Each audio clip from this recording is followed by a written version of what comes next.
Do you guys have whiplash yet? China and the US have agreed to a 90-day pause on tariffs, wherein the United States still has a 30% tariff against China, and China has a 10% tariff against the United States. But what's interesting to me about this is that the world is getting a crash course in narcissistic abuse. Are you guys exhausted yet? It's exhausting.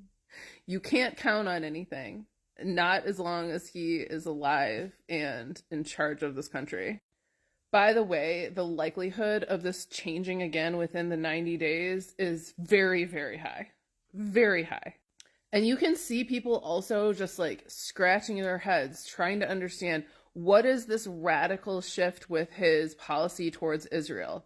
Don't bother. Do not bother trying to understand. Do you remember when you were little and there was the girl in your class that always had at least one person that she absolutely fucking hated, and she was trying to convince everyone else to hate that person too?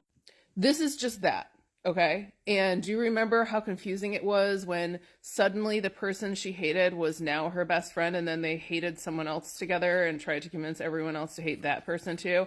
And that person was constantly rotating, but that person, the hated person, always existed. This is just that.